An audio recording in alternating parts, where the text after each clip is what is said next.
21 daily current affairs 2024 सभी परीक्षाओं के लिए दिल्ली जीके अपडेट। यहाँ पर 21 मार्च 2024 की सुर्खियों में आने वाली घटनाओं जैसे Maharashtra Gaurav award, international day of Nowruz 2024, DBS bank, Grid India achieves mini Ratna status, world forestry day 2024, Axis mutual fund, world poetry day 2024 आदि से परिचित होने के लिए दिल्ली जीके अपडेट्स दी गई है। इन घटनाओं के बारे में पढ़कर आप इन्हीं पर आधारित करंट अफेयर्स क्विज का भी अभ्यास कर सकते हैं।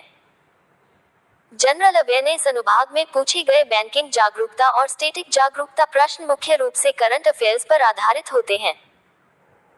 इसलिए आपको अच्छे अंक प्राप्त करने के लिए इस अनुभाग को अच्छी तरह से तैयार करने की सामान्य जागरूकता अनुभाग किसी भी प्रतियोगी परीक्षा में कट ऑफ अंक से अधिक अंक प्राप्त करने में महत्वपूर्ण भूमिका निभाता है। Top 20 daily GK updates, national और international news.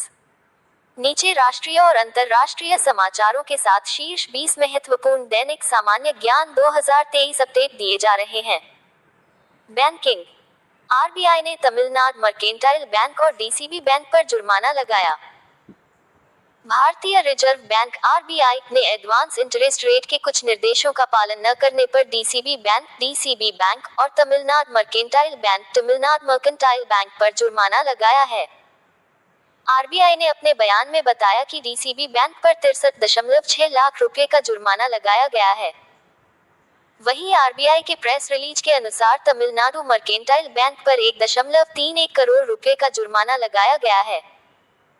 DBS bank India ने की नई अर्थव्यवस्था कंपनियों के लिए $250 मिलियन की ऋण सहायता की घोषणा।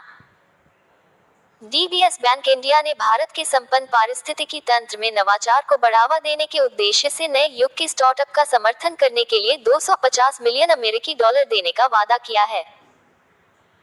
डीबीएस बैंक इंडिया ने भारत के संपन्न स्टार्टअप पारिस्थितिकी तंत्र में नवाचार और उद्यमशीलता को बढ़ावा देने के लिए अपने समर्पण को प्रदर्शित करते हुए नए युग के स्टार्टअप के लिए $250 मिलियन अमेरिकी डॉलर की ऋण प्रतिबद्धता की घोषणा की। 2024 तक भारत में 90,000 से अधिक स्टार्टअप और 100 से अधिक यूनिकॉर्न के साथ बढ़ती लचीलापन के बावजूद पूंजी तक पहुंच इन कंपनियों के लिए एक महत्वपूर्ण चुनौती बनी हुई है। एयरटेल पेमेंट्स बैंक ने स्मार्ट वॉच से भुगतान करने का एक नया तरीका पेश किया। एयरटेल पेमेंट्स बैंक, नॉइज और मास्टरकार्ड के सहयोग से Airtel payments bank smart watch के माध्यम से संपर्क रहित भुगतान के लिए एक अग्रणी समाधान पेश करता है। इस इनोवेटिव वेरिएबल का उद्देश्य शहरी ग्राहकों को सुविधा और पहुंच प्रदान करते हुए डिजिटल लेनदेन में क्रांति लाना है।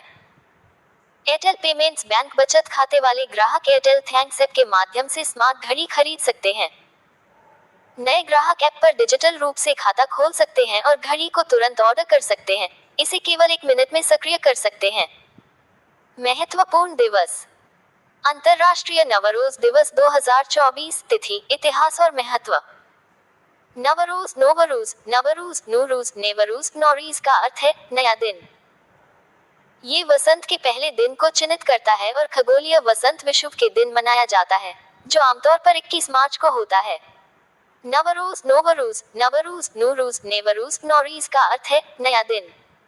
ये वसंत के पहले दिन को चिन्हित करता है और खगोलीय वसंत विषुव के दिन मनाया जाता है, जो आमतौर पर 21 मार्च को होता है। दुनिया भर में 300 मिलियन से अधिक लोग नवरोज मनाते हैं। ये बाल्कन, काला सागर बेसिन, काकेशस, मध्य एशिया, मध्य पूर्व और अन्य क्षेत्रों में 3000 से अधिक वर्षों से मनाया जाता रहा है। नस्लीय भेदभाव उन्मूलन के लिए अंतर्राष्ट्रीय दिवस 2024। हर साल 21 मार्च को हम नस्लीय भेदभाव उन्मूलन के लिए अंतर्राष्ट्रीय दिवस मनाते हैं। ये दिन हमें नस्लीय भेदभाव के नकारात्मक परिणामों की याद दिलाता है। गुलामी और उपनिवेशवाद की विरासतों के साथ साथ नस्लीय भेदभाव जीवन को नष्ट करना जारी रखता है और अरबों लोगों को उनके पूर्ण मानव अधिकारों और स्वतंत्रता का आनंद लेने से रोकता है। इस वर्ष की थीम अफ्रीकी मूल के लोगों के लिए अंतर्राष्ट्रीय दशक से जुड़ी है, जो 2015 से 2024 तक फैली हुई है। विश्व वानिकी दिवस 2024। इतिहास और महत्व। अंतर्राष्ट्रीय वन दिवस विश्व वानिकी दिवस के रूप में भी जाना जाता है, हर साल 21 मार्च को मनाया जाता है। दिन का मुख्य उद्देश्य सभी प्रकार के वनों के महत्व के बारे में जागरूकता बढ़ाना है। ये दिन वनों के बाहर सभी प्रकार के वनों और पेड़ों के महत्व के बारे में जागरूकता बढ़ाने, वर्तमान और भविष्य की पीढ़ियों के लाभ के साथ साथ समुदायों के बीच मूल्यों के महत्व और पृथ्वी पर जीवन चक्र को संतुलित करने के लिए वनों के योगदान के बारे में जन जागरूकता बढ़ाने के लिए मनाया जाता है। विश्व वानिकी दिवस 2024 का विषय वन और नवाचार, बेहतर दुनिया के लिए नए समाधान है। अंतर्राष्ट्रीय वन दिवस की इस थीम का ये भी अर्थ है कि पृथ्वी पर संभव सारा जीवन किसी न किसी तरह वनों के अस्तित्व से संबंधित है। विश्व कविता दिवस 2024 इतिहास और महत्व। विश्व कविता दिवस वर्ल्ड पोएट्री डे प्रत्येक वर्ष 21 मार्च को मनाया जाता है। ये दिन कविता और जीवन में इसके महत्व को मनाने का एक अवसर है। कविता जीवन का एक अनिवार्य हिस्सा है और इसे अक्सर भक्ति और प्रेम को व्यक्त करने का सबसे ऊंचा और सबसे अच्छा रूप माना जाता है। विश्व कविता दिवस मनाने का उद्देश्य यही है कि विश्व में कविताओं के लेखन, पठन, प्रकाशन और शिक्षण के लिए नए लेखकों को प्रोत्साहित किया जाए। इसके जरिए छोटे प्रकाशकों के उस प्रयास को भी प्रोत्साहित किया जाता है जिनका प्रकाशन कविता से संबंधित है। पुरस्कार। प्रसिद्ध भारतीय नृत्यांगना डॉक्टर उमा रेले को मिला महाराष्ट्र गौरव पुरस्कार। मुंबई में नालंदा नृत्य कला महाविद्यालय की प्रतिष्ठित प्राचार्य डॉक्टर उमा रेले को प्रतिष्ठित महाराष्ट्र गौरव पुरस्कार से सम्मानित किया गया है। ये सम्मान उन्हें भारतीय शास्त्रीय नृत्य, विशेष रूप से भरतनाट्यम के क्षेत्र में उनके अमूल्य योगदान के लिए महाराष्ट्र के औद्योगिक मंत्री उदय सावंत और मंत्री दीपक वसंत केसकर द्वारा प्रदान किया गया। नृत्य की दुनिया में डॉक्टर उमा रेले की यात्रा समर्पण, उत्कृष्टता और अटूट जुनून से चिन्हित है। अर्थशास्त्र और राजनीति विज्ञान में बीए ऑनर्स पूरा करने के बाद भरतनाट्यम के प्रति उनके प्यार ने उन्हें नालंदा नृत्य कला महाविद्यालय में उत्कृष्टता के साथ मास्टर डिग्री हासिल करने के लिए प्रेरित किया। 2001 में उन्होंने नायिकाओं, भारतीय शास्त्रीय नृत्य की नायिकाओं पर अपना डॉक्टरेट शोध पूरा करके एक और मील का पत्थर हासिल किया और इस क्षेत्र में अपनी गहरी समझ और विशेषज्ञता का प्रदर्शन किया। अर्थव्यवस्था। जनवरी 2024 के दौरान देश में खनिज उत्पादन 5.9% बढ़ा। खनन एवं उत्खनन क्षेत्र का खनिज उत्पादन सूचकांक जनवरी 2024 में 144.1 पर पहुंच गया, जो जनवरी 2023 माह के स्तर की तुलना में 5.9% अधिक है। भारतीय खान ब्यूरो (IBM) के अंतिम आंकड़ों के अनुसार अप्रैल जनवरी 2023-24 की अवधि के लिए संचयी वृद्धि पिछले वर्ष की इसी अवधि की तुलना में 8.3% है। कृषि और ग्रामीण श्रमिकों के लिए अखिल भारतीय उपभोक्ता मूल्य सूचकांक संख्या फरवरी 2024। फरवरी 2024 में कृषि मजदूरों और ग्रामीण मजदूरों के लिए अखिल भारतीय उपभोक्ता मूल्य सूचकांक CPI 1986-87 = 100 सूचकांक के आधार पर क्रमशः 1258 और 1269 के आंकड़ों के साथ स्थिर रहा। हालांकि घटक राज्यों के बीच उल्लेखनीय उतार चढ़ाव देखे गए।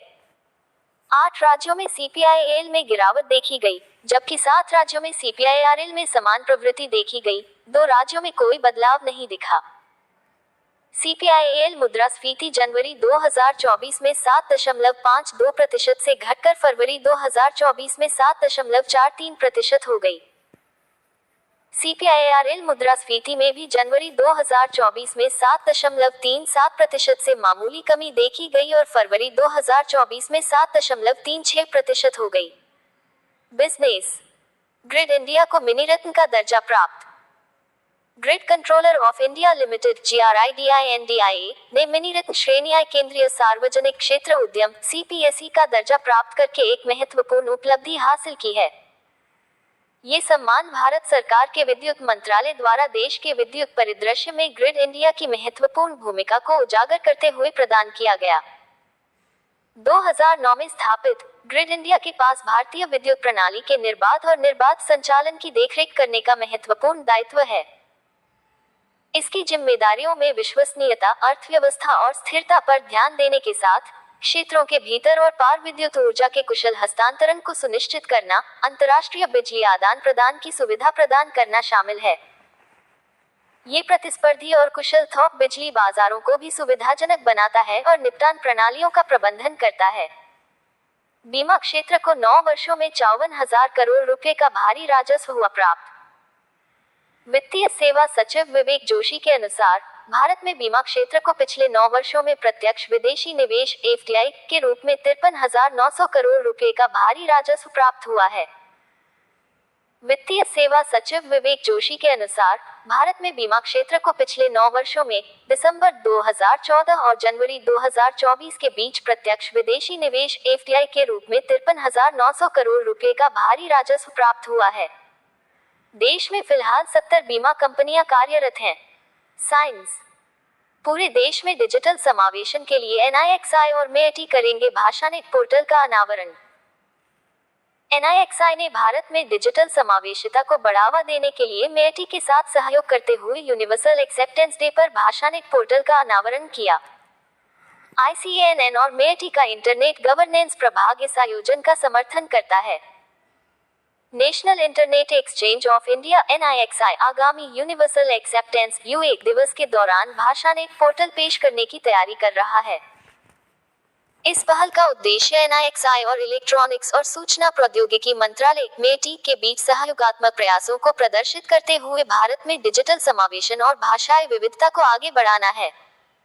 सखी गगनयान क्रू के लिए लाइफलाइन। VSSC का सखी ऐप गगनयान अंतरिक्ष यात्रियों को तकनीकी सहायता, स्वास्थ्य निगरानी, मिशन प्रबंधन और निर्बाध संचार में सहायता करता है। मिशन का लक्ष्य 3 दिवसीय निम्न पृथ्वी कक्षा यात्रा करना है। विक्रम साराभाई अंतरिक्ष केंद्र VSSC ने गगनयान अंतरिक्ष उड़ान मिशन के दौरान अंतरिक्ष यात्रियों की सहायता के उद्देश्य से एक अद्भुत ऐप सखी विकसित किया है। सखी यह क्रू इंटरेक्शन के लिए अंतरिक्ष जनित सहायक और नॉलेज हब मिशन के विभिन्न महत्वपूर्ण पहलुओं में अपरिहार्य सहायता प्रदान करता है। समझौता। AI जनरेटेड लर्निंग प्रोग्राम के लिए एक्सिस म्यूचुअल फंड और एनपैराडिग्म की साझेदारी। एक्सिस म्यूचुअल फंड ने कर्मचारियों के प्रदर्शन को बेहतर बनाने के लिए एनपैराडिग्म के साथ सहयोग किया है। अनुकूलित शिक्षण समाधान बिक्री प्रभावशीलता और डिजिटल परिवर्तन जैसे कौशल पर ध्यान केंद्रित करते हैं। मुंबई स्थित एक प्रमुख परिसंपत्ति प्रबंधन फर्म एक्सिस म्यूचुअल फंड ने AI संचालित अनुभवात्मक शिक्षण समाधानों में अग्रणी एनपैराडिग्म के साथ मिलकर काम किया है। इस सहयोग का उद्देश्य विभिन्न स्तरों पर एक्सिस एमएफ कर्मचारियों के प्रदर्शन और उत्पादकता को बढ़ाने के लिए अनुरूप शिक्षण यात्राएं प्रदान करना है। नियुक्ति। पशुपति पारस के इस्तीफे के बाद किरण रिजिजू को मिला अतिरिक्त प्रभार। लोकसभा चुनाव से पहले पशुपति पारस ने केंद्रीय मंत्री पद से इस्तीफा दे दिया है। राष्ट्रपति भवन ने हाल ही में जारी एक बयान में कहा कि राष्ट्रपति द्रौपदी मुर्मू ने केंद्रीय खाद्य प्रसंस्करण उद्योग मंत्री पशुपति कुमार पारस का इस्तीफा स्वीकार कर लिया है। बयान में आगे कहा गया है कि अर्थ साइंस मंत्री मिनिस्टर किरण रिजिजू को खाद्य प्रसंस्करण उद्योग मंत्रालय का अतिरिक्त प्रभार दिया गया है। वॉन गैथिंग बने यूरोपीय देश के पहले अश्वेत नेता। वॉन गैथिंग, जो वर्तमान में वेल्स के आर्थिक मंत्री के रूप में कार्यरत हैं, को वेल्श लेबर पार्टी के नए नेता के रूप में चुना गया है। उनकी जीत एक ऐतिहासिक मील का पत्थर है क्योंकि वह किसी यूरोपीय देश का नेतृत्व करने वाले पहले अश्वेत व्यक्ति बन गए हैं। गैथिंग का जन्म 1974 में जाम्बिया में एक वेल्श पिता और जाम्बियन मां के यहाँ हुआ था। जब वे 2 वर्ष के थे तो उनका परिवार वेल्स चला गया, लेकिन बाद में अपने पिता के साथ नौकरी में भेदभाव के कारण वे इंग्लैंड में फिर से बस गए। उन्होंने एबरिस्टविथ और कार्डिफ विश्वविद्यालयों में दाखिला लिया और ट्रेड यूनियन वकील के रूप में काम किया। गैथिंग वेल्स ट्राड्स यूनियन कांग्रेस और Wales national union of students दोनों के पहले अश्वेत अध्यक्ष बने। अरविंद कपिल बने पूनावाला फिनकॉर्प के CEO। अग्रणी गैर बैंकिंग वित्तीय कंपनी NBFC पूनावाला फिनकॉर्प ने अरविंद कपिल को अपना नया प्रबंध निदेशक और मुख्य कार्यकारी अधिकारी नियुक्त किया है। अग्रणी गैर बैंकिंग वित्तीय कंपनी NBFC पूनावाला फिनकॉर्प ने अरविंद कपिल को अपना नया प्रबंध निदेशक और मुख्य कार्यकारी अधिकारी नियुक्त किया है। वह वर्तमान MD और CEO अभय भुटाडा की जगह लेंगे, जो समय से पहले सेवानिवृत्ति ले रहे हैं। ऐसे ही महत्वपूर्ण जानकारी देखने के लिए हमारे चैनल लाइव स्टडी को सब्सक्राइब करें। धन्यवाद।